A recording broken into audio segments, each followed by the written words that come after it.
அப்போ இந்த தலைப்பு வந்து பாத்தீங்கன்னா, இயேசு உங்களுக்கு பைபிளை கொடுக்கவில்லை. Jesus didn't give you the Bible அப்படின்னு நம்ம சொல்றோம். இதுல வந்து பாத்தீங்கன்னா, யாராவது இங்க இருக்கிறவங்க, கவனிச்சுட்டு இருக்கிறவங்க சொல்ல முடியுமா? இயேசு பைபிளை கொடுக்கவில்லை அப்படின்னு சொன்னா, அவரு என்னத்த நமக்கு குடுத்திருக்கிறாரு? அப்படிங்கிற வகையில யாராவது உங்களுக்கு சொல்ல முடியுமா? யாராவது ஒருத்தரு என்ன நான் சொல்ல வரேன்னு அட்லீஸ்ட் ஜஸ்ட் கெஸ்ஸாவது பண்ண முடியுமா? அவரோட சாயலா அவருக்கு சாட்சியா வாழ்றது தான் அவரு எதிர்பார்க்கிறாரு. Okay, okay. Thank you aunty. Okay. இது ஒரு ஆன்சர். இது ஒரு அவங்களுக்கு ஆன்ட்டிக்கு இந்த இதனுடைய நான் வேற சொல்ல போறேன். ஆனாலும் எனக்கு ஆன்ட்டி குடுத்தது நல்ல ஒரு பதில் குடுத்துருக்காங்க. பட் நான் சொல்ல வரப்போறது என்னன்னு சொன்னா, Jesus didn't give you Bible அப்படின்னும் பொழுது, ஆண்டவர் நமக்கு 2 காரியத்தை 2 ஹேபிடேஷன்ஸ் அப்படின்னு சொல்லலாம். ஹேபிடேஷன்ஸ் அப்படின்னும் பொழுது, நம்ம நம்ம வாழ்கிற வாழ்க்கை, நம்ம குடியிருக்கிற வாழ்க்கை, நம்ம அன்றாடம் நம்முடைய வாழ்க்கையினுடைய முறைகள், நம்ம போய்க்கொண்டிருக்கிற காரியங்கள், நம்ம நடந்து கொண்டிருக்கிற காரியங்கள், நம்முடைய வாழ்க்கையில ஏற்படுகிற காரியங்கள், இது எல்லாம் பார்த்தீங்கன்னா, பரிசுத்த ஆவியானவர் நம்மோடு கூட இடைப்பட்டு ஒவ்வொரு விசுவாசியினுடைய இருதயத்தில் அவர் வாசம் பண்ணி ஆத்தும மீட்புக்கென்று சொல்லி வழி நடத்தும் பொழுது அதனுடைய வாழ்க்கை தன்மை முறைகள் வந்து இப்படியாக சிறப்பாக இருக்கும். சரிங்களா? அப்போ 2 மேஜர் ஹேபிடேஷன்ஸ் அப்படின்னு சொல்லும் பொழுது நம்ம வந்து என்ன 2 காரியங்களை ஆக்சுவலி பார்க்க போறோம். அந்த 2 காரியங்களுக்கு வேற வேற வசனங்கள் நம்ம எடுத்து பார்க்க போறோம். சரிங்களா? But to not grieve the spirit அப்படின்னு சொல்றோம். இப்ப பாருங்க, இப்ப ஆண்டவர் ஆஹ், நம்ம வந்து இப்ப பைபிள் வசனத்தை வாசிக்கலாம். சரிங்களா? பைபிள் வசனத்தை நம்ம வாசிக்கலாம். எபேசியர் எபேசியர் 4:30 நம்ம வாசிக்கலாம். எபேசியர் 4:30 வாசிக்கும் பொழுது, அன்றியும் நீங்கள் மீட்கப்படும் நாளுக்கென்று முத்திரையாக பெற்ற தேவனுடைய பரிசுத்த ஆவியை துக்கப்படுத்தாதிருங்கள். ஹல்லேலூயா. கிரீவ் அப்படின்னும் பொழுது வருத்தப்படுத்தக்கூடாது. வருத்தப்படுத்தக்கூடாது. பரிசுத்த ஆவியானவரை வருத்தப்படுத்தக்கூடாது, நம்ம படுத்தக்கூடாது. அப்போ பரிசுத்த தேவனுடைய பரிசுத்த ஆவியை துக்கப்படுத்தாதிருங்கள் அப்படின்னு சொல்றாங்க இந்த எபேசியர்ல. இப்ப பாருங்க, நமக்கு ஆண்டவர் ஆண்டவர் இருக்கிறார் அப்படிங்கிறது ஆதியில நமக்கு எப்படி தெரிஞ்சது? ஆண்டவர் ஜெனசிஸ்ல நம்ம பார்க்கிறோம், ஆதி ஆகமத்துல ஜலத்தின் மேல் அசைவாடி கொண்டிருந்தார். அப்போ இந்த ஹியூமன் பீயிங், நம்ம மனிதர்கள் உருவாகிறதுக்கு முன்னாடி, இந்த பூமி படைக்கப்படுறதுக்கு முன்னாடி, இந்த ஒரு பிளானட்ஸ், விண்மீன்கள், வேற வேற கேலக்சிஸ், வேற வேற படைப்புகள், ஹெவன்லி பாடிஸ், ஹெவன்லி கிரீச்சர்ஸ், இது எல்லாவற்றுக்கும் முன்னாடி வந்து நம்முடைய தேற்றரவாளன், நம்முடைய பரிசுத்த ஆவியானவர் தான், அவர் தான் எக்ஸிஸ்டன்ஸ் ஃபர்ஸ்ட். அவர் தான் தோன்றினவராய் இருக்கிறார். அவர் தான் ஆதியும் அந்தமும் நம்ம சொல்றோம், அல்பா ஒமேகா நம்ம சொல்றோம். இது ஜஸ்ட் ஒரு வாய் வார்த்தையா ஆல்பா ஒமேகா ஆதியும் அந்தமும் அப்படின்னு ஒரு வார்த்தையிலே முடியறது கிடையாது. நம்ம அது ஒரு உணரணும், அந்த காரியத்தை நம்ம உணரணும். ஃபர்ஸ்ட் பார்த்தீங்கன்னா, நம்ம என்ன சொல்றோம்? அவரை வருத்தப்படுத்தக்கூடாதுன்னு சொல்றோம். அப்ப முந்தினவரும் பிந்தினவருமா இருக்கிறார். யார் இருக்கிறார்? பரிசுத்த ஆவியானவர். முந்தினவரும் பிந்தினவரும். இயேசு கிறிஸ்து மரிச்சதுக்கு அப்புறம் பரிசுத்த ஆவியானவர் நமக்கு கொடுத்திருக்கிறார். பரிசுத்த ஆவியானவர் இயேசு கிறிஸ்து மரிச்சதுக்கு அப்புறம் தேற்றரவாளன் நமக்கு அனுப்பியிருக்கிறாரு. அப்ப முந்தினவரும் பிந்தினவரும், இந்த வசனத்தினுடைய அர்த்தமே நீங்க புரிஞ்சு கொள்ள வேண்டியது என்ன? முந்தினவரும் பிந்தினவரமாய் இருக்கிறவர் பரிசுத்த ஆவியானவர். சரிங்களா? அப்போ முந்தினவராய் இருந்தவரும் பரிசுத்த ஆவியானவர். ஆதியிலே ஜலத்தின் மேல் அசைவாடி கொண்டிருந்தவர் பரிசுத்த ஆவியானவர். அப்போ பரிசுத்த ஆவியானவருக்கு எதிராக, விரோதமாக வருத்தப்படுற காரியங்களோ, துக்கப்படுற காரியங்களோ எதுவுமே ஆண்டவரால படைக்கப்பட்ட நம்ம அவருக்கு சந்தோஷத்தை மாத்திரம்தான் கொடுக்கணுமே தவிர, அவருக்கு வருத்தத்துக்குரிய காரியத்தையோ துக்கப்படுத்துற காரியத்தையோ எதுக்குமே நம்ம செவி கொடுக்கக்கூடாது, கொடுக்கவே கூடாது. சரிங்களா? அதனால தான் வந்து பார்த்தீங்கன்னா, வேதத்துல பார்க்குறோம் ஏராள பிள்ளைகள் இது போல பெண்கள், ஆண்கள், ஆபிரகாமு, ஈசாக்கு, யாக்கோபு, பேதுரு இது போல நெறைய பேர்கள் நம்ம பார்க்கிறோம். எஸ்தர் பார்க்கிறோம். நெறைய பெண்கள பார்க்கிறோம். இவங்கெல்லாம் பார்த்தீங்கன்னா, பரிசுத்த ஆவியானவர் கீழ்ப்படிந்து நடந்து, இப்படியாக கர்த்தருடைய வார்த்தை வார்த்தை அப்படின்னும் பொழுதே பரிசுத்த ஆவி. வார்த்தை அப்படின்னாலே ஆவிதான். வார்த்தை, வேர்ட்ஸ், வேர்ட் அப்படின்னாலே ஸ்பிரிட் தான். வேர்டு வேர்டுனாலே வார்த்தை அப்படின்னாலே ஆவி தான். சரிங்களா? வார்த்தை வேற ஆவி வேற கிடையாது. வார்த்தை வேற ஆவி வேற கிடையாது. வார்த்தை அப்படின்னாலே ஆவி தான். அதனால தான் நம்ம பேசும் பொழுது கூட பார்த்து பார்த்து பேசணும் அப்படின்னு சொல்றது. ஏன்னா எல்லாத்தையும் அந்த ஆண்டவர் கண்காணித்து கொண்டிருக்கிறார். நம்ம பேசுகிற காரியங்கள், நம்ம தெரிவித்துக் கொள்கிற காரியங்கள், நம்ம குடும்பத்துல நடந்துக்கிற காரியங்கள், நம்ம நண்பர்களோடு பேசிக் கொண்டிருக்கிற காரியங்கள், நம்ம ஊழியத்தின் விவகாரமாய் பேசிக் கொண்டிருக்கிற காரியங்கள் எல்லாவற்றையும் ஆண்டவர் கூர்மையாக கவனித்துக் கொண்டிருக்கிறார். நம்மளுடைய வார்த்தைகள் வந்து ஆவி, அந்த வார்த்தையில ஆவி இருக்கிறது. ஒரு நாள் பார்த்தீங்கன்னா, ஒருத்தவங்க கிட்ட இருந்து நான் கேள்விப்படுறேன். அதாவது அவன் பேசும்பொழுது அவன் வாயிலிருந்து நான் அந்த ஆவி அவன் வாயிலிருந்து இந்த மகளுக்குள்ள என்டர் ஆயிட்டேன் அப்படின்னு சொல்லுது. அவன் பேசிட்டு இருந்தான். அவன் பேசிட்டு இருக்கும்போது அந்த வாயில இருந்து இந்த பொண்ணுக்கு நான் தாவிட்டேன். விச் மீன்ஸ் அந்த பொண்ணு கிட்ட தம்பி அக்கா இருக்காங்க. தம்பி கிட்ட இருந்து அந்த ஸ்பிரிட் வந்து பேசும் பொழுதே அந்த அக்காவுக்கு போயிருக்கு. அப்போ அந்த word is a spirit, word is a spirit, it is in the atmosphere, அது வளிமண்டலத்தில் இருக்கிற வார்த்தை. அப்போ பரிசுத்த ஆவியானவர், இந்த வசனத்துக்குரிய காரியத்தை நான் சொல்றேன், பரிசுத்த ஆவியானவரை நம்ம துக்கப்படுத்தக்கூடாதுன்னு சொல்றேன்ல. அப்போ வேதத்தின்படி, நான் இந்த டைட்டில் நம்ம எடுத்தது வந்து வேதத்தை படிக்கணும், வேதத்துக்கு செவி கொடுக்கணும், வேதத்திற்குரிய காரியத்தை தியானிக்கணும். இதை நம்ம வந்து அன்றாடம் நம்ம செய்ய வேண்டும் தான். சரிங்களா?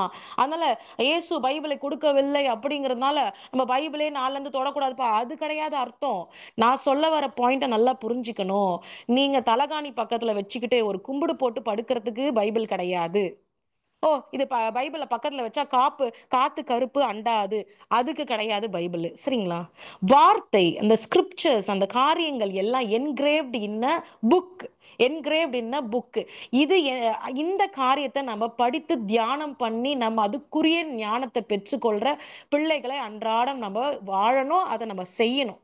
ஆனா நான் இப்ப இந்த தலைப்பை கொண்டு வந்ததுக்கான காரணம், பரிசுத்த ஆவியானுக்கு கொடுக்க வேண்டிய முக்கியத்துவத்தை கொடுக்கணும்.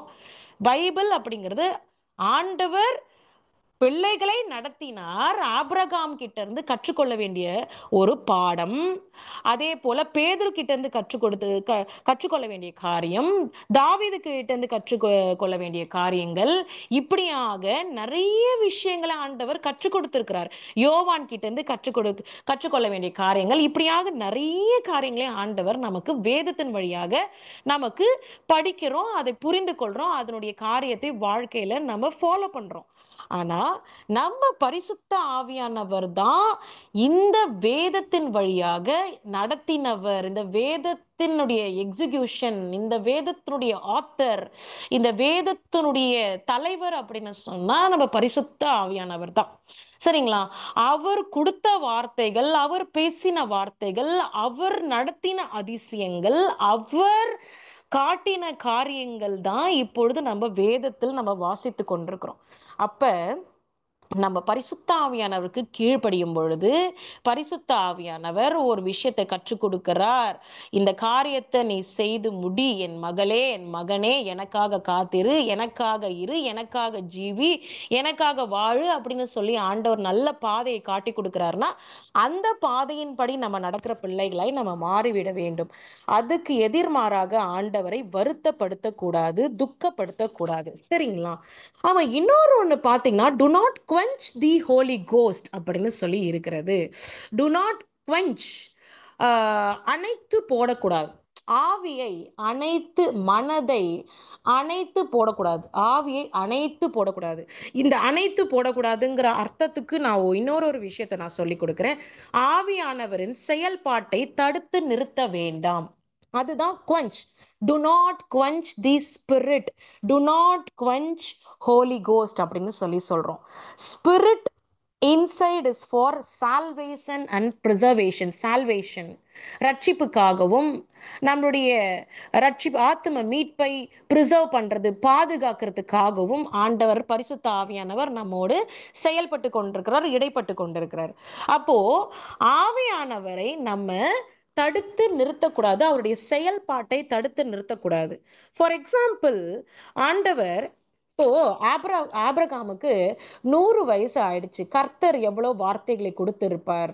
உனக்கு மகனை கொடுப்பேன், உனக்கு பிள்ளையை கொடுப்பேன் அப்படின்னு சொல்லி சொல்லி சொல்லி அந்த 100 வயது முன்னாடி வரைக்கும் பேசி பேசி சொல்லி கொடுத்து சொல்லி கொடுத்து சொல்லி கொடுத்து சொல்லி கொடுத்து சொல்லி கொடுத்து இப்படியாக ஆண்டவர் நடத்தி அந்த 100 வயதுல இப்பெல்லாம் நம்ம கேட்கவே முடியாது, குழந்தை பிறக்கிறது இம்பாசிபிள். இப்ப இருக்கிற மெடிக்கல், இப்ப இருக்கிற லைஃப் ஸ்டைலு, இப்ப இருக்கிற ஆண்களுக்கு இந்த 100 வயசுல குழந்தை பிறக்கிறது இம்பாசிபிள். பார்த்தீங்கன்னா 40லே எல்லாமே ஃபியூஸ் போயிடுது, 40லே எல்லாமே முடிஞ்சிருதுங்க. ஏன்னா நம்மளுடைய ஃபுட் ஹேபிட்ஸ் அப்படி இருக்கு. இது ஆண்களுக்கு மட்டும் கிடையாது, பெண்களுக்குமே 40லே எல்லாமே ஜீரோ ஆயிடுது. அதுதான் நான் சொல்ல வர்றது. அப்போ அப்படி இருக்கும் பொழுது பரிசுத்த ஆவியானவர் இப்படியாக வார்த்தைகளை கொடுத்து கொடுத்து கொடுத்து கொடுத்து ஆபிரகாமை வழி நடத்தி 100 வயதுல குழந்தையை கொடுக்கிறாருன்னு சொன்னா, அந்த மனிதன் இப்படியாக எனக்கு நடக்குமோ நடக்காதோ அப்படின்னு சொல்லி கர்த்தருக்கு எதிர்மாறாய் நின்று கர்த்தருடைய செயல்களை தடுத்து நிறுத்தி கர்த்தருடைய வார்த்தைகளுக்கு செவி கொடுக்காமல், இஷ்டத்தின்படி ஆண்டரை தேடாமல், ஆண்டரை வணங்காமல், ஆண்டருக்கு செவி கொடுக்காமல், ஆண்டரை கனம் கொடுக்காமல் இப்படியே மனம் போன போக்குல வாழ்ந்திருந்தாருன்னு சொன்னா அவருக்கு குழந்தை பாக்கியம் கிடைச்சிருக்குமா, குழந்தை செல்வம் கிடைச்சிருக்குமா? ஆனா கர்த்தரை அவருடைய செயல்பாட்டு, அதுதான் இந்த வசனம் சொல்லுகிறது. இப்படியாக 1 தெசலோனிக்கேயர் 5:19 ஆவியை அவித்து போடாதிருங்கள், which means பரிசுத்த ஆவியருக்கான வேலையை நிறுத்தாதீர்கள். இன்னொரு டிரான்ஸ்லேஷன்ல பார்த்தீங்கன்னா தூய ஆவியின் செயல்பாட்டை தடுத்து நிறுத்த வேண்டாம் அப்படின்னு சொல்லி இருக்கு.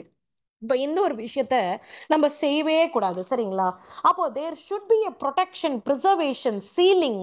அவர் வார்த்தையை கொடுத்திருக்கிறார், என் மகனே உனக்கு நான் குழந்தையை கொடுப்பேன், என் மகளே நான் உனக்கு குழந்தையை கொடுத்துருக்கேன், குழந்தையை கொடுப்பேன், நான் இந்த காரியத்தை உனக்கு சாதகமா செய்வேன், உனக்கு லோன் அடைப்பேன், உன்னை உயர்த்துவேன், உனக்கு காரியத்தை எல்லாவற்றையும் சிறப்பாக செய்வேன் அப்படின்னு சொல்லியிருக்கிறாருன்னு சொன்னா, நம்ம அந்த கடவுளுக்கு என்ன ஆண்டவர் நமக்கு வச்சிருக்கிறாரோ, என்ன சொல்லியிருக்கிறாரோ அப்படி வார்த்தை நிறைவேற வரைக்கும் நம்ம அமைதியா அவருடைய போக்கிலே அப்படியே நம்ம வாழ்க்கையை ஓட்டிட்டு போகும் பொழுது ஒரு நாள் அந்த புயல் என்ன ஆகுது, நல்ல புயல் நல்லா வீசி ஒரு நாள் அடங்கி அப்படியே சாந்தமாய் மாறிவிடும்.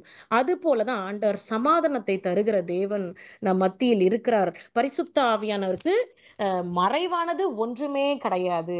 அவர் அப்படி constantly we have to be along, live our life with the Holy Spirit.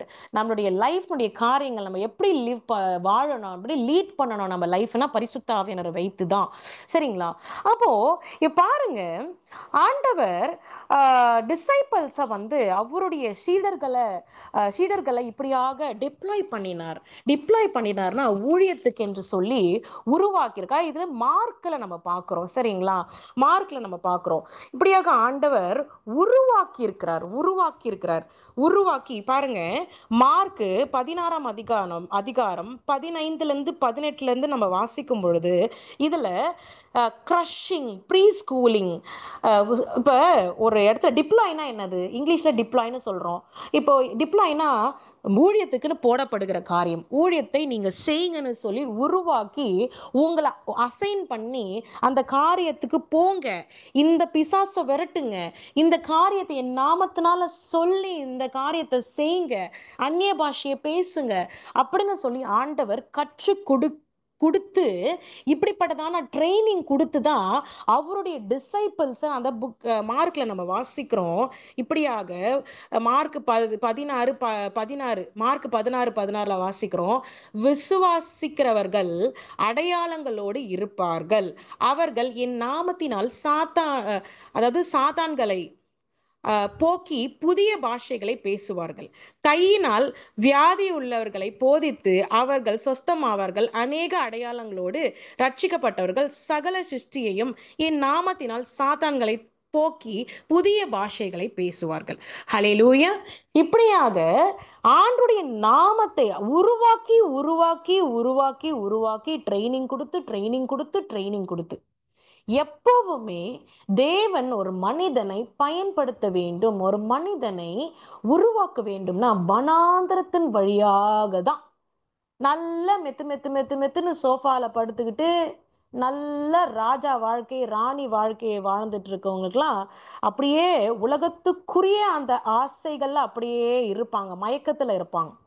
ஆனா தேவன் ஒரு மனிதனை பயன்படுத்த வேண்டும் என்று சொன்னால் வனாந்திரத்தின் வழியாக, அதுல முள்ளு இருக்கும், மேடு இருக்கும், பள்ளம் இருக்கும், எக்கச்சக்க காரியங்கள் இருக்கும், பாம்பு வந்து கொத்தும், தவளை வரும், இப்படி வரும், வேற வேற அனிமல்ஸ் இருக்கும், பறவைகள் வரும், நல்ல கெட்ட காரியங்கள் நடக்கும், இந்த மாதிரி எல்லாம் இருக்கும். ஆனா தேவன் அவர் ஒருவர் பரிசுத்த ஆவியானவர் அவர் உதவியோடு தான் அந்த வனாந்திர வாழ்க்கையை கடந்து, அந்த வனாந்திரம் கூட எப்படி இருக்குன்னா பரிசுத்தாவியர் பேசுகிற வார்த்தைகள், ஆசை வார்த்தைகள், அன்பு வார்த்தைகள், அவர் நம்மோடு கூட இடைப்படுகிற வார்த்தைகள், அவர் பேசி பேசி நம்முடைய இருதயத்துக்கு மருந்து போடுகிற காரியங்களை செய்து செய்து செய்து அந்த வனாந்திரத்தை கடக்க ஆண்டவர் வைத்து இப்படிதான் அந்த டிசைபிள்ஸையும் ஆண்டவர் உருவாக்கி உருவாக்கி கடைசியில என்ன செய்கிறார்?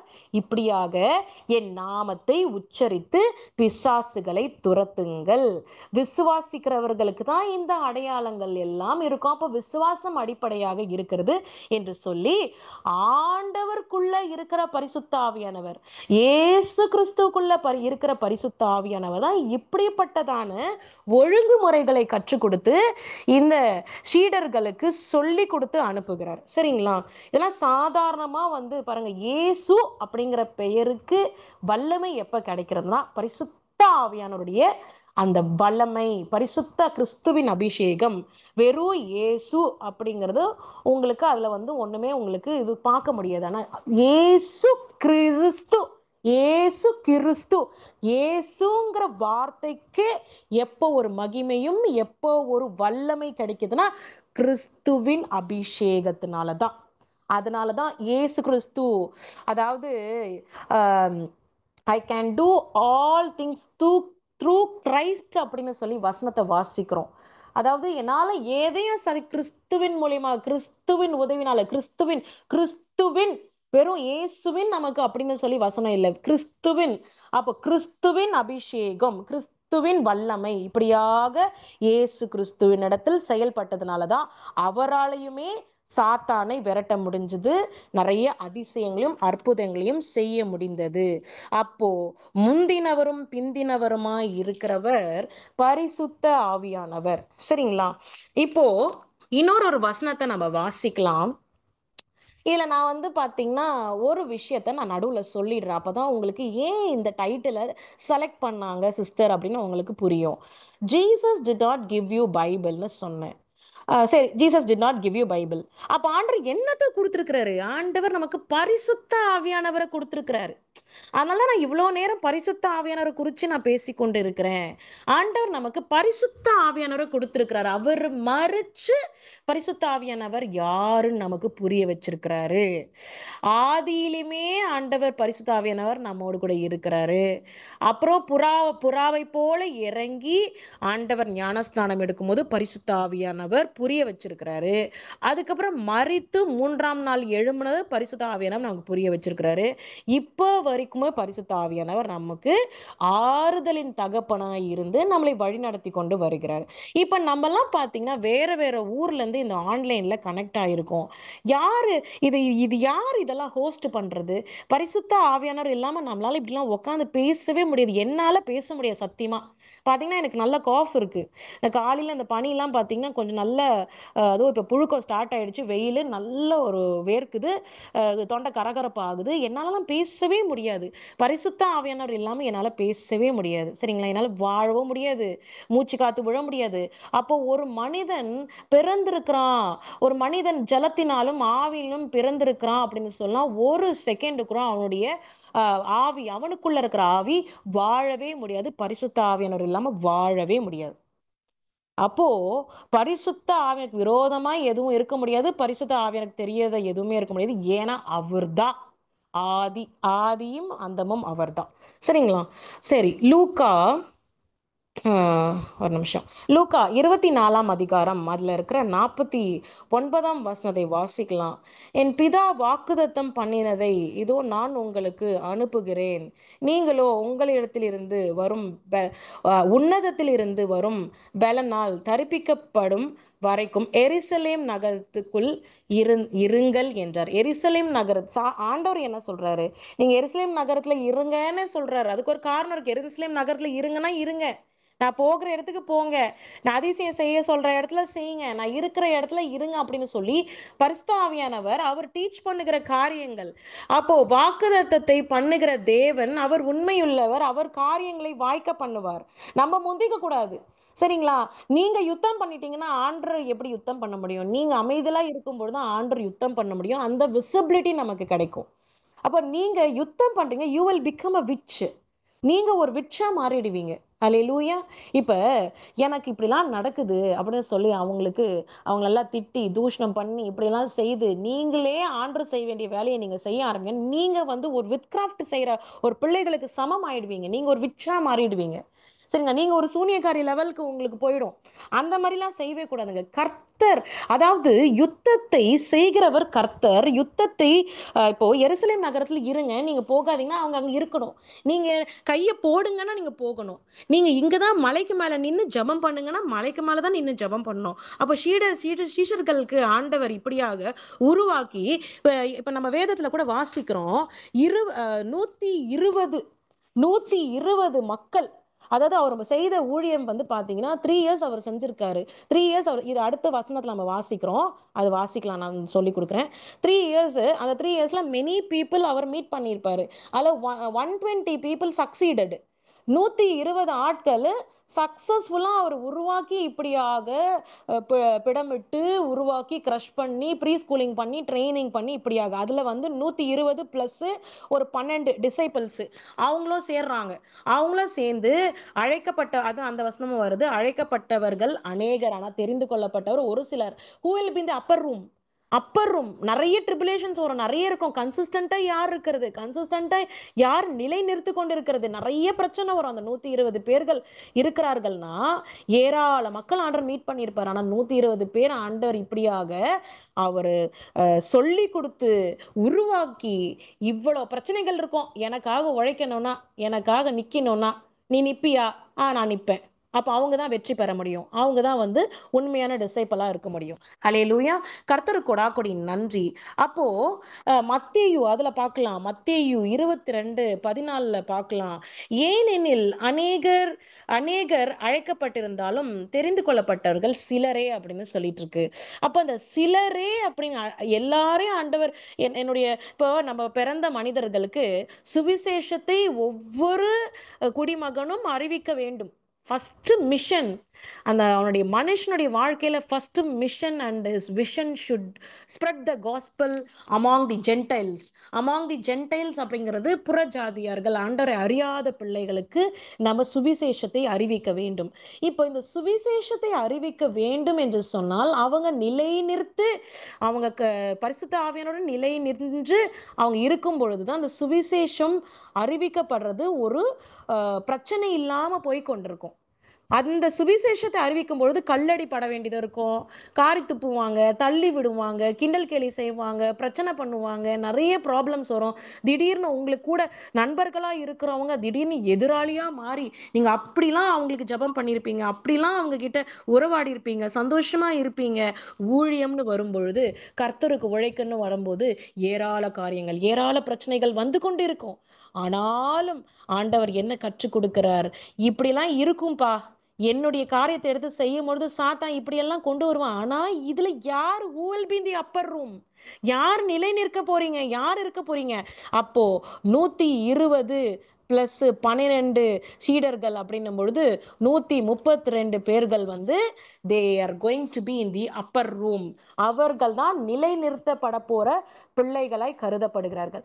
அப்போ ஸ்பிரிட் cannot, அதாவது ஒரு மனிதனுக்குள்ள ஆண்டவர், if if Holy Spirit is upon you, அவர் உங்களோடு கூட இடைப்படுகிறார், அவர் அவர் ஆவியை உங்க மேல ஊற்றுகிறார்னா, சாதாரணமா ஊற்ற மாட்டார். எக்ஸ்க்ளூசிவ் பர்ஜிங் இருக்கும். நம்மளுடைய பாடியினுடைய எக்ஸ்க்ளூசிவ் பர்ஜிங் இருக்கும். வலிக்கும் வலிக்கும் வலிக்கும், துக்கம் துக்கம் துக்கம், சோதனை சோதனை சோதனை, கஷ்டம் கஷ்டம் கஷ்டம், எல்லாத்தையும் நம்ம தாங்கி எக்ஸ்க்ளூசிவ் பர்ஜிங். ஒரு சிலதெல்லாம் எனக்கு ஆங்கிலத்தில் ரொம்ப ரொம்ப பிடிக்கும், தமிழும் பிடிக்கும். ஆனால் ஒரு சில எக்ஸ்க்ளூசிவ் பர்ஜிங்னும் பொழுது அப்படியே நம்ம அது பர்ஜிங்னு வாசிக்கும் பொழுது நம்மளுடைய அப்படியே பர்ஜ் ஆகிறது ஃபீல் பண்ண முடியுது. அந்த அளவுக்கு நம்மளுடைய பாடியினுடைய நொறுக்கப்படுகிற காரியங்கள், ஆசைகள் ஆசைகள் எல்லாம், உலகத்துக்குரிய ஆசைகள் எல்லாம் நொறுக்கி நொறுக்கி நொறுக்கி இப்படியாக ஆண்டவர் நம்மளை நொறுக்கி உருவாக்குகிறவராய் காணப்படுகிறார். சரிங்களா? யோவான் 6:63 வந்து, ஆவியே உயிர்ப்பிக்கிறது, மாம்சமானது ஒன்றுக்கும் உதவாது. நான் உங்களுக்கு சொல்லுகிற வசனங்கள் ஆவியாயும் ஜீவனாயும் இருக்கிறது. நமக்கு கொடுக்கப்படுகிற வசனங்கள் ஆவியாயும் ஜீவனாயும் இருக்கிறது. ஹல்லேலூயா. ஓ, மாம்சம் ஒன்றுக்கும் உதவாது. நம்ம என்ன மாம்சத்துக்குரியது ட்ரை பண்ணாலும் பாருங்க, ஒரு நாள் மரணம் வந்து நம்ம மறைச்சிடும். பட் ஆவிக்குரிய காரியங்கள், ஆவி நம்மளை உயிர்ப்பிக்கிறது. பாருங்க, இன்ஜினுக்கு ஃபியூவல் போட்டாதான் அந்த இன்ஜின் ஃபியூவல், அந்த கன்சம்ஷன், ஒரு ஹீட் இஸ் ப்ரொடியூஸ் ஆகுது. அந்த ஹீட் ப்ரொடியூஸ் ஆனதான் ஒரு கார் ரன் ஆகுது. Without heat there is nothing in the life. Without Holy Spirit there is nothing. There is nothing. அதாவது பார்த்தீங்கன்னா, nothing is impossible without Holy Spirit. Nothing is impossible without fire. For ஒரு சமையல் குக்கிங்லாம் we need heat. We need heat. We need the fire. We need the fire. அப்போ fire இல்லாம எதுவுமே நடக்காது. ஒரு மனுஷனுடைய உடம்பு அந்த வெப்பம் இருக்கும் பொழுது தான் அவன் உயிரோடு இருக்க முடியும். ஒரு மறிச்சிட்டான்னு சொன்னா ஐஸ் கோல்டு மாதிரி அவனுடைய உடம்பு மாறி விடுகிறது. அப்போ அந்த தீபம், ஆவி நம்ம தீபம் அப்படின்னு சொல்றோம். அப்போ அந்த தீபம் இருக்கும் பொழுதுதான் we have the Fahrenheit within us. நம்ம டெம்பரேச்சர் நமக்கு இருக்கிறது, காணப்படுகிற டெம்பரேச்சர். இல்லாட்டி நமக்கு அந்த ஆவியில, அப்ப பாருங்க எவ்வளவு ஒரு கோரிலேஷன் இருக்கு. அப்ப அந்த ஆவியில தான் நமக்கு சூடுத்தன்மை இருக்கிறது. அப்ப அந்த சூடுத்தன்மை நிக்க போறதுன்னு சொன்னா நம்ம ஐஸ் கோல்டா உடம்பா டெட் பாடி மாதிரி மறிச்ச உடனே நம்ம பாடி மாறுகிறது. ஹல்லேலூயா. அப்போ Jesus gave you the holy ghost. Jesus engraved this word in the spirit. Engraved the word in the spirit தான் Bible. Engraved the word in the spirit தான் வேதாகமம். ஹல்லேலூயா. அப்ப வேதாகமத்துக்குரிய காரியத்துக்காக நம்ம நன்றி சொல்லணும் ஆண்டவருக்கு.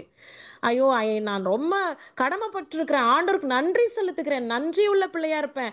Thank you God for the letters of Paul, for the letters of Peter, for the lessons learnt from Abraham.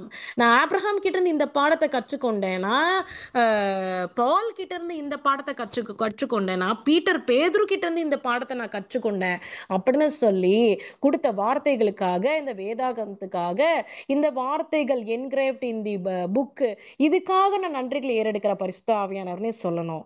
ஆனா நீங்க பரிசுத்த ஆவியானவருக்கு கொடுக்கிற முக்கியத்துவம் தான் உங்களுடைய வாழ்க்கையில ஒரு முன்னேற்றத்தை கொடுக்கும். நீங்க வந்து பைபிள தலைமாட்டில் வச்சு படுத்து, நான் பைபிளை வச்சு நான் ஓட்டுவேன். சில பேர்லாம் பார்த்தீங்கன்னா பைபிளுக்கு பூஜையே பண்றாங்க. அந்த மாதிரிலாம் பண்ணக்கூடாதுங்க. தொட்டு தொட்டு தொட்டு தொட்டு கும்பிடுவாங்க. டோன்ட் கிரியேட் எந்த ஒரு ஆப்ஜெக்டையும் நீங்கள் வந்து என்ன பண்ணக்கூடாது, ஒரு ஐடல் வர்ஷிப்புக்குரிய காரியமாக மாற்றிடவே கூடாது. சரிங்களா? அதுக்குள்ள இருக்கிற வசனத்தை, பரிசுத்த ஆவியானவர் எங்கேயோ இருக்கிறாரு, என்னை பாதுகாக்கிறவர், உண்மையுள்ளவர், வசனம் வாக்குத்தத்தம் இருக்குதா, ஓ நான் அதை தியானிப்பேன், நான் வாசிப்பேன் அப்படின்ட்டு இருக்கணும். இல்லை, இதை வச்சு நான் படுத்தாதான் எனக்கு பக்கத்தில் பேய் வராது, அதெல்லாம் வந்து பண்ணவே கூடாதுங்க. சரிங்களா? அதெல்லாம் அந்த ஆண்டருக்கு என்ன பண்ணாரு, என்னடா இது வசனம் தான் நம்ம கொடுத்துருக்குறோம், இந்த என்ன பைத்தியம் மாதிரி என்னென்னவோ பண்ணிட்டு இருக்கு, அதெல்லாம் செய்யவே கூடாதுங்க. சரிங்களா? அது தொட்டு கும்பிடுவாங்க, அதுக்கு வந்து ஒரு இது பண்ணி வைப்பாங்க. ஆனால் அதுக்காக நீங்கள் புழுதியில் போட்டு வைக்காதீங்க. கர்த்தருடைய வார்த்தை கால் நீட்டி கால் பாதத்துலலாம் வைக்கக்கூடாது, அப்படிலாம் வைக்கக்கூடாது. அதுக்கு கொடுக்க வேண்டிய மரியாதை கொடுக்கணும். ஆனால் வந்து கடவுளாக மாற்றிடக்கூடாது. பரிசுத்த ஆவியானவர் இதையெல்லாம் கண்காணித்து கொண்டிருக்கிறார். வார்த்தையாய் இருக்கிறவர், வார்த்தை தான் பரிசுத்தாவி, வார்த்தை தான் பரிசுத்தாவி. ஹalleluya. The word of God is engraved in the book form, that is called Bible, that is called Bible. So நமக்கு ஜீசஸ் வந்து பைபிளை கொடுக்கல, ஆனா பரிசுத்த ஆவியானவர் கொடுத்திருக்கிறாரு. ஆனா பரிசுத்த ஆவியானவர் கொடுத்த வார்த்தைகள் பைபிள் இருக்கிறதுனால அந்த பைபிளுடைய வசனங்களை வாசித்து நம்முடைய காரியங்களை நம்ம பெற்றுக்கொள்ள வேண்டும். ஹalleluya. யாக்கோபு 1 அதுல இருக்கிற 21 வாசிக்கலாம். ஆகையால் நீங்கள் எல்லாவித அழுக்கையும் கொடிய துர்க்குணத்தையும் ஒழித்துவிட்டு உங்கள் உள்ளத்தில் நாட்டப்பட்டதாயும் உங்கள் ஆத்துமாக்களை ரட்சிக்க வல்லமை உள்ளதுமாய் இருக்கிற வசனத்தை சாந்தமாய் ஏற்றுக்கொள்ளுங்கள். ஹalleluya. வசனத்தை ஏற்றுக்கொள்ளணும். அவர் வார்த்தையா இருக்கிறார், அவர் ஜீவ வார்த்தையா இருக்கிறார். நான் ஏற்கனவே சொல்லிட்டேன், வேர்டு வந்து வேர்ட் இஸ் அ ஸ்பிரிட்னு சொல்லிட்டேன். இப்போ வேர்ட் இஸ் அ ஸ்பிரிட்னும் பொழுது ஆவியானவர், பரிசுத்த ஆவியானவர் அவருடைய வசனங்களை நம்ம ஏற்றுக்கொள்ள வேண்டும். 2 கொரிந்தியர் 3 வாசிக்கலாம். புதிய உடன்படிக்கையின் ஊழியக்காராய் இருக்கும்படி அவரே எங்களுக்கு தகுதி உள்ளவராய் இருக்கிறார். அந்த உடன்படிக்கையை எழுத்துக்குரியதாய் இராமல் ஆவிக்குரியதாய் இருக்கிறது. எழுத்து கொல்லுகிறது, ஆவியோ உயிர்ப்பிக்கிறது. ஹalleluya. எழுத்து கொல்லுகிறதுனா ஒண்ணு நீங்க வேற மாதிரி நினைச்சுக்காதீங்க, ஐயோ நம்மள சாகடிச்சிரும், அப்படி கிடையாது. எழுத்து வார்த்தைன்னு நம்ம சொல்றோம். வார்த்தை ஆண்டவர் நீ இந்த தப்பு செய்யாதமான்னு சொல்றாருன்னு நீங்க தப்பு செய்வீங்களா? தப்பு செய்ய மாட்டோம். கரெக்டா? அப்போ வார்த்தை நம்மளை பிடமெடுக்கிறது, வார்த்தை நம்மளை அதுதான் இந்த வசனத்துக்குரியது. வார்த்தை நம்மளை பிடமெடுக்கிறது, வார்த்தை நமக்கு காரியங்களை கற்றுக் கொடுக்கிறது, ஆவியை உயிர்ப்பிக்கிறது. பரிசுத்தாவியானவர் இப்ப ஆவிதான் வார்த்தை, வார்த்தை தான் ஆவி அப்படின்னும் பொழுது அதை வாசிக்கணும். ஆண்டவர் வார்த்தைகளை கொடுத்து நம்மளை இந்த தவறை செய்யாத, இதை பண்ணாதன்னு சொல்லி கொடுக்கிறாரு. அப்போ ஆவி உயிர்ப்பிக்கிறதமா இருக்குன்னா ரெண்டுக்குமே கனெக்ஷன் தான் இருக்கு. சரிங்களா? ரெண்டுத்துக்குமே கனெக்ஷன் தான் இருக்கு. அப்போ இதுல இருந்து கற்றுக்கொள்ள வேண்டிய காரியம் என்னன்னா, the priority should go to பரிசுத்த ஆவியானவருடைய கற்பனைகளுக்கும் கீழ்ப்படிதலுக்கும். அவர் ஒரு தப்பு இருதயத்துல சொல்றாரு, தப்ப செய்யவே கூடாது. நான் எத்தனையோ முறை 2-3 வாட்டி நான் நிறைய முறை அப்சர்வ் பண்ணியிருக்கேன். ஃபர்ஸ்ட் நமக்கு தாட் ஒன்று வரும், ஐயோ இது பொங்கிடுமோ, இந்த பால் பொங்கிடுமோ அப்படின்னு சொல்லி நம்ம என்ன பண்ணுவோம், கேர்லெஸ்ஸாக வந்து ஃபுல் ஃப்ளேமில் வச்சு டக்குன்னு போயிடுவோம். ஐயோ எனக்கு ஃபஸ்ட்டே தோணுச்சே பால் பொங்க போது, நான் சிம்ல வச்சிருக்கணும்னு நினச்சேனே, பொங்கி கீழே ஊற்றிடும். இது போல் நிறைய எனக்கு நடந்திருக்குங்க. அப்போ நம்ம ஃபஸ்ட்டு தாட் நமக்கு வருது பாருங்க, ஒரு தப்பு, ஐயோ இது நடந்துருமோ அப்படின்னு, அப்போவே நம்ம வந்து உஷாராக மாறிடணும். அதுக்கப்புறமா நம்ம அது நடந்ததுக்கப்புறம் ஐயோ எனக்கு ஃபஸ்ட்டு தோணுச்சு, நான் அப்போவே செஞ்சுருக்கணும், அந்த மாதிரிலாம். இது வந்து ஒரு சாதாரண பால் பொங்குற விஷயம். இதில் நிறைய வேற பெரிய பெரிய காரியங்களும் அடங்கி இருக்குது. நம்முடைய வாழ்க்கையில் பரிசுத்த ஆவியானவரை மேற்கொண்டு அவருடைய உதவின்படி நம்ம சார்ந்து வாழும் பொழுதுதான் நம்முடைய ஆவி உயிர்ப்பிக்கிறதா இருக்கிறது. ஹல்லேலூயா. அடுத்து 2 கொரிந்தியர், நான் சீக்கிரம் முடிச்சுடுறேன், இன்னொரு 10 நிமிஷத்துல. 2 கொரிந்தியர் 3 வாசிக்கலாம். எங்கள் இருதயங்கள் எழுதப்பட்டும் சகல மனுஷராலும் அறிந்து வாசிக்கப்பட்டும் இருக்கிற எங்கள் நிருபம் நீங்க தானே. திருப்பி வாசிக்கிறேன். எங்கள் இருதயங்களில் எழுதப்பட்டும் சகல மனுஷராலும் அறிந்து வாசிக்கப்பட்டும் இருக்கிற எங்கள் நிருபம் நீங்கள் தானே. இந்த நீங்கள் தானே அப்படிங்கிறத பரிசுத்த ஆவியானவர் தான். சரிங்களா? அப்போ பரிசுத்த ஆவியானவர் இப்படியாக இந்த உலக பரியந்தம், இந்த உலகம் கடைசி முடிவு பரியந்தம் வரை கூட ஆண்டவர் இந்த உலகத்துக்குரிய காரியத்தை, மக்களோடு செயல்பாடு செய்ய போற காரியங்கள், இந்த டிவைன் பிளான்ஸ், இந்த டிவினிட்டி, இந்த எட்டர்னல் பிளான்ஸ், எல்லாவற்றையும் மனிதர்களுக்கு, தீர்க்கதரிசிக்கு சொல்லாம ஒரு காரியத்தை செய்ய முடியாது. ஒரு உயிர், இப்ப பாருங்க, ஒரு உயிர் போதுன்னா இந்த மனுஷன் மறிக்க போறான் அப்படிங்கிற காரியத்தை கூட சொல்லிடுறாரு. அப்போ தீர்க்கதரிசிக்கு தெரியாம ஒரு விஷயம் நடக்கிறது கிடையாது. மனிதன் அவர் பயன்படுத்துகிற பிள்ளைகிட்ட சொல்லாம இந்த காரியத்தை செய்யறதில்ல. ஆண்டவர் என்ன சொன்னார்? ஒரே வார்த்தை. சுனிதா வில்லியம்ஸ், நான் அதை சொல்றேன் இந்த மெசேஜ்ல. சுனிதா வில்லியம்ஸ் அப்படியா, ஒவ்வொரு நாளும் நான் வந்து பார்த்துட்டே இருப்பேன் நியூஸ். ஏதாவது ஒரு விஷயம் கிடைக்குதா? ஒரு பெண்ணு போயிருக்கிறாங்க, இன்னொரு கூட ஒருத்தர் போயிருக்கிறாரு, ஐயோ இப்படி போயிருக்கிறாங்களே, இப்படி போயிருக்கிறாங்களே, அவங்க உயிரோடு வரணும், உயிரோடு வரணும், அவங்க என்ன ஆவாங்களோ, என்ன ஆவாங்களோ, அப்படியெல்லாம் ஒரு திக்கு திக்கு திக்குன்னு என்னோட இருதயத்துல போயிட்டு இருந்தது. ஏன்னா எனக்கு இந்த மறிக்கிறதுங்கிறது யாரும் மறிக்க கூடாது, எல்லாரும் நல்லா இருக்கணும், அப்படிதான் நம்ம இருதயத்துல ஓடும். அப்படியே எனக்கு தோணுச்சு. அப்ப ஆண்டவர் சொல்றாரு, அவ வருவா, அவளுக்கு ஒன்னாகாது, வருவா, ஒன்னாகாது, இதை சொல்லிட்டே இருந்தாரு. அப்ப சுனிதா வில்லியம்ஸ் இது ரிட்டர்ன் வரும்பொழுது நமக்கு எவ்வளோ ஒரு சந்தோஷம். எனக்கெல்லாம் அப்படி வானத்துக்கு பூமிக்கும் சந்தோஷம், பயங்கரமான சந்தோஷம். அப்ப ஆண்டு தீர்க்க தரிசன வார்த்தைகளை கொடுக்காம அவரு ஒரு என்னோட இருதயம் கஷ்டப்படுதுன்னு தெரிஞ்சு ஆண்டு சுனிதா வில்லியம்ஸ் ரிட்டர்ன் ஆயிடுவாங்க. இந்த காரியத்தை சொன்னாரு. அந்த அந்த விஷயம் நடக்கும்பொழுது எப்படி ஒரு குதூகலம் கொண்டாட்டம் எனக்கு இருந்ததுன்னு எனக்கு மட்டும்தான் தெரியும். ஏன்னா கர்த்தருடைய வார்த்தை இது யாரோ ஒருத்தர் சொன்னது கிடையாது. நம்மள வாழ வைக்கிற பரிசுத்த ஆவியானவர் கொடுக்கிற வார்த்தை, நம்மளை காப்பாற்றுகிற பரிசுத்த ஆவியானவர் கொடுக்கிற வார்த்தை, நம்மளை நடத்துகிற பரிசுத்த ஆவியானவர் கொடுக்கிற வார்த்தை, அது நிறைவேறும் பொழுது அப்பதான் தெரியும் பரிசுத்த ஆவியானவர் ஜீவித்து கொண்டு இருக்கிறார், பரிசுத்த ஆவியானவர் வாழ்ந்து கொண்டு இருக்கிறார் அப்படி என்று சொல்லி. சரிங்களா? இப்ப பாருங்க, இதுல வந்து இன்னொரு ஒரு விஷயத்தை நம்ம வந்து பார்க்கலாம். மினிஸ்ட்ரி ஆஃப் ஜீசஸ் டிபெண்டட் ஆண்டருடைய ஊழியம், இயேசு கிறிஸ்துடைய ஊழியம், ஆண்டவர் யாரை முழுசா டிபெண்ட் பண்ணியிருந்தாரு? பரிசுத்த ஆவியானவர். அப்போ தேவன் இப்படியாக இப்ப ஆபிரகாம் கையில வந்து பாத்தீங்கன்னா, ஆபிரகாம், ஈசாக்கு, யாக்கோப் இவங்க கிட்டலாம் பைபிள் கிடையாது. நான் இப்ப வந்து பைபிளை நான் கார்னர் பண்ணல, பைபிள் கர்த்தர். ஆனா இந்த பைபிள் உருவாக்கப்பட்டது யாரு? பரிசுத்த ஆவியானவரால. நீங்க நல்லா புரிஞ்சுக்கணும். நான் பைபிள் காலேஜ் போயிட்டேன், நான் பைபிள் சர்டிபிகேட் வாங்கிட்டேன், நான் இப்படி பெரிய பிஷப்பா இருக்கிறேன், நான் இவ்வளோ பெரிய ஒரு மேடையில பிரசங்கிக்கிறேன், பரிசுத்த ஆவியானவர் இல்லாம பிரசங்கிக்க முடியுமா? பரிசுத்த ஆவியானவர் இல்லாம நீங்க மூச்சு காத்து விட முடியுமா? நீங்க பிஷப் ஆக முடியுமா? நீங்க பெரிய காங்கிரிகேஷன்ல இருக்க முடியுமா? நீங்க என்னதான் செய்ய முடியும்? அவருடைய பவர் இல்லாம, பரிசுத்த ஆவியானவர் இல்லாம நம்மளால எதுவுமே செய்ய முடியாது. அப்படிங்கிறதுக்காக எடுக்கப்பட்ட தலைப்பு தான் இந்த ஒரு தலைப்பு. அதனால நம்மளுடைய A to Z அத்தனையும் பரிசுத்த ஆவியானவர் இல்லாம, இந்த பிசிக்கல் காரியங்கள் எல்லாமே பரிசுத்த ஆவியானவர் இல்லாம எதுவுமே நடக்க போறது கிடையாது. சரிங்களா? அப்புறம் யோவான் 16ஆம் அதிகாரம் அதுல இருக்கிற 7ஆம் வசனத்தை நம்ம வாசிக்கலாம். நான் உங்களுக்கு உண்மையை சொல்லுகிறேன், நான் போகிறது உங்களுக்கு பிரயோஜனமா இருக்கும். யாரு சொல்றது? இயேசு கிறிஸ்து சொல்றாரு, நான் போகிறது உங்களுக்கு பிரயோஜனமா இருக்கும். நான் போகாதிருந்தால் தேற்றரவாளன் உங்களிடத்தில் வரார், நான் போவேனே ஆகில் அவரை உங்களிடத்திற்கு அனுப்புவேன்.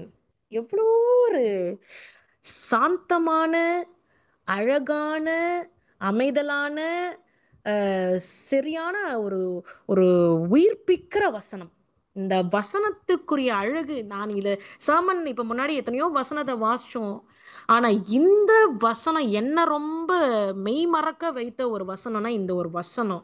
ஏன்னா இது எவ்வளோ ஒரு பாடத்தை கற்றுக் கொடுக்கிறது. நான் உங்களுக்கு உண்மையை சொல்லுகிறேன், மெய்யாகவே சொல்லுகிறேன், நான் போகிறது உங்களுக்கு பிரயோஜனமாய் இருக்கும். வரப்போது ஈஸ்டர், ஆண்டவர் மரித்து உயிரோடு எழும்புகிறார். இந்த பண்டிகை கிறிஸ்துவர்களா நம்ம இருக்கக்கூடாதுங்க. இதெல்லாம் அனுதினம் நினைச்சு பார்க்கணும், கீழ்ப்படியணும். செய்யாதப்பா, உங்களுக்கு ஆசையா இருக்கும் இந்த கலர் ட்ரெஸ் போடணும்னு, போடாதப்பா, நீ வெள்ளை தான் போடணும்னா போட்டு தாங்க ஆகணும். இந்த கலர் அழகா இருக்கே, இதுல ஒரு எம்ப்ராய்டரி வருதே அப்படின்னு சொல்லிட்டுலாம் நம்ம அதை போட்டுட்டு நம்ம போதித்தான் நம்ம ஆண்டர் போதிக்கும் பொழுது நீ வெள்ளை தான் போடுறாருன்னா போட்டு தான் ஆகணும். உங்களுக்கு 1000 கலர் பிடிக்குங்க, ஆண்டருக்கு பிடிச்சது வெள்ளையா போடுங்க. இதுதான், இப்படிதான் நம்முடைய வாழ்க்கையினுடைய முறைகளை மாற்றணும். எனக்கு கூட நிறைய கலர் பட்டு புடவைங்க இருக்கு. ஆனா ஆண்டர் என்ன சொல்லிட்டாரு? நீ வெளில போனா ஒயிட் தான் போடணும். ஏன்னா நான் நீ பேசுகிறதா அவங்க கவனிக்கணுமே தவிர உன்னுடைய சாரி கலரை பார்க்க கூடாது, உன்னுடைய சாரியில இருக்கிற எம்ப்ராய்டரி டிசைனை பார்க்க கூடாது. எனக்கு கற்றுக் கொடுத்தது இதுதான். அதனாலதான் நானே இப்போ ஒயிட் போட ஆரம்பிச்சிருக்கேன். புரியுதுங்களா? அதனால கர்த்தர் கொடாகொடி நன்றி. இப்படிப்பட்ட ஒழுங்கு தன்மையை கற்றுக் கொடுக்கிற தேவன் நம்முடைய தேவன். அப்போ நான் போகிறது உங்களுக்கு பிரயோஜனம் உள்ளதா இருக்கும். நான் போகாதிருந்தால் அவர் எப்படி வருவாரு? பரிசுத்த எப்படி வருவாரு? அவர் எப்படி உங்களுக்கு உங்களுக்கு கண்ணுக்கு படுவாரு? உங்கள உணர முடியும். நான் போனா தானே அவர உங்களால உணர முடியும்னு கற்றுக் குடுத்து, நான் போவேனையாகில் அவரை உங்களுக்கு அனுப்புவேன். அவர்தான் யாரு? பரிசுத்த ஆவியானவர். அப்போ எவ்வளோ ஒரு இது எனக்கு என்ன என்னுடைய லைஃபே இந்த வசனத்தை வாசிக்கும் பொழுது ஒரு நிறைவடைகிற, இந்த வசனத்தை வாசிக்கும் பொழுது என்னுடைய வாழ்க்கையே ஒரு நிறைவடைகிற ஒரு காரியமா இருக்கிறது. அப்போ அவர்தான் நம்முடைய மூச்சு காத்து, அவர்தான் நம்முடைய ஆசை, நம்மளுடைய கனவு. பரிசுத்த ஆவியானவர் தான் நம்மளுடைய எல்லாமே, நம்மளுடைய ஏ டு இசட், நம்மளுடைய சிரஸ்ல இருக்கிற அபிஷேகம், தலையில தான் அந்த அபிஷேகம், தலையில தான் அந்த அனாயிண்டிங், தலையில தான் பரிசுத்த ஆவியானவர்னு சொல்லி நம்ம அதை உணர முடியும். இந்த அருமையான இந்த காலை வேளையில நமக்கு ஆண்டவர் வார்த்தைகளை கொடுத்திருக்கிறார். வேதாகமத்துல நம்மோடு கூட வாழ்ந்து கொண்டு இருக்கிறவராய் இருக்கிறார். பரிசுத்த ஆவியானவர் ஆதியும் அந்தமுமாய் இருக்கிறார். அதனால you should give more priority to பரிசுத்த ஆவியானவர். எப்படி கர்த்தராகிய குமாரனாகிய பரிசுத்த ஆவியானவர் மூவரும் ஒருவர், தனித்தனிங்க பிரிக்கிறதுக்கே வேலை கிடையாது. கர்த்தராகிய இயேசு கிறிஸ்து தான் பரிசுத்த ஆவியானவர். அவர் இல்லாம இந்த ஒரு அணுவும் அசையாது, ஒரு மாலிக்யூல், ஒரு ஆட்டம், ஒரு எந்த ஒரு டஸ்ட் பார்ட்டிகளுமே கூட அசையாது. அதனால முந்தினவரும் பிந்தினவருமா இருக்கிற பரிசுத்த ஆவியானவர், பிதா குமாரன் பரிசுத்த ஆவியானவரை இருக்கிற ஒரே கர்த்தர், ஒரே மெய்யான தேவன். அவரை சார்ந்து அவருடைய பாதையில போகும் பொழுதுதான் உங்களை உயர்ந்த அடைக்கலத்தில் ஆண்டவர் வைப்பார். நிச்சயமாகவே. இல்லாட்டி இல்லாட்டி என்ன நடக்கும்? நம்ம வாழ்க்கையே கேள்விக்குரிய. அதனாலதான் ஃபர்ஸ்ட் நம்ம வாசிச்சோம், 1 தெசலோனிக்கேயர்ல வாசிச்சது என்ன வாசிச்சோம்? அவர் செய்யற காரியங்களை தடுத்து நிறுத்தாதீங்க. அப்ப இதுல இருந்து நம்ம கற்றுக்கொள்ள வேண்டிய காரியங்கள் என்ன? ரெண்டு ஹாபிடேஷன் நம்ம மாத்திக்கணும். Jesus has finish the work. அவர் கல்வாரி சிலுவையில மரிச்சு உயிரோட எழும்பிட்டாரு. அந்த வேலையை, அந்த ஒரு ஊழியத்தை நம்ம தொடர்ந்து செய்ய வேண்டும். பரிசுத்த ஆவியார் ஜீவித்து கொண்டு இருக்கிறாரு சொல்லி அந்த ஊழியத்தை தொடர்ந்து செய்ய வேண்டும். நம்ம முற்பிதாக்கள் சென்ற ஊழியத்தை நம்ம செய்ய வேண்டும். நம்ம இயேசு கிறிஸ்து செய்த ஊழியத்தை நம்ம செய்ய வேண்டும். அப்ப 2 ஹாபிடேஷன் நம்ம மாற்றிக்கொள்ள வேண்டும். To not quench the spirit, to not grieve the spirit. ஆண்டவரை வருத்தப்படுத்தக்கூடாது. ஆண்டவருடைய காரியத்தை தடுத்து நிறுத்தக்கூடாது, அணைக்க கூடாது. அப்போ இந்த 2 காரியத்தை, அவர் செய்கிற செயல்களை ஆண்டவர் செய்யட்டோன்னு சொல்லி நம்ம விட்டு கடந்து நம்ம போகும் பொழுது, கர்த்தர் நமக்கு கொடுத்தது பரிசுத்த ஆவியானவர். இயேசு கிறிஸ்து நமக்கு கொடுத்தது பரிசுத்த ஆனவர். To not always live a life like அந்த புக்லெட் மாதிரியே வாழக்கூடாது. தியாலஜி அப்படின்னே அந்த மாதிரியே வசனத்தை மனப்பாடம் பண்ணி ஒப்பிக்கிறது மட்டும் கிடையாது. அந்த வசனத்தின் வழியாக பரிசுத்த ஆவியானவர் என்ன கன்வே பண்றாருன்னு சொல்லி அப்படிப்பட்டதான ஒபீடியன்ஸை நம்மளுடைய வாழ்க்கையில கொண்டு வரும்பொழுதுதான் நம்மள ஆண்டவர் உயர்ந்த அடைக்கலத்தில் நிச்சயமாகவே வைப்பார். சரிங்களா? பெயர் கிறிஸ்தவர்களாய் நான் இத்தனை அதிகாரம் வாசிச்சேன், ஆனா என்ன புரிஞ்சுது? நான் இத்தனை வசனம் வாசிச்சேன், என்ன புரிஞ்சுது? ஒரு வசனம் வாசிச்சாலும் அந்த ஒரு வசனம் நம்ம வாழ்க்கையில செய்தோமா? கர்த்தருக்கு கீழ்ப்படிஞ்சோமா? கர்த்தருக்குரிய காரியத்தை செய்தோமா? கர்த்தருடைய நாமத்தை பிரஸ்தாபப்படுத்தினோமா? இது அத்தனையும் நம்ம பரிசோதிக்க வேண்டும், அருமையான தேவ பிள்ளைகளே. சரிங்களா? கர்த்தர் கொடாக்கொடி நன்றி. நான் இதோட முடிச்சுக்கிறேன். இதெல்லாம் ஒரு பெரிய வாஸ்ட் டாபிக் தான். இது போய்கொண்டே இருக்கும். இன்னும் 10 நாள் கூட பேசலாம். ஆனா நமக்கு டைம் இல்லை. இன்னும் வேற ஒரு நாள்ல நம்ம இன்னும் கூட வேற மாதிரி டாபிக் எடுத்து நம்ம ஆண்டோடைய காரியங்களை பேசலாம். கர்த்தர் கொடாக்கொடி நன்றி. கர்த்தர் நம்மோடு கூட இருக்கிறார். அடுத்து ஆண்டி வந்து ப்ரேயர் பண்ணி இது வைண்ட் அப் பண்ணுவாங்க. ஜஸ்ட் ஒரு 10 மினிட்ஸ் இருக்கு நமக்கு. கர்த்தர் கொடாக்கொடி நன்றி. கர்த்தர் இந்த சர்மனை ஆசீர்வதிப்பாராக. கர்த்தர் நம்மோடு கூட இருப்பாராக. ஹல்லேலூயா.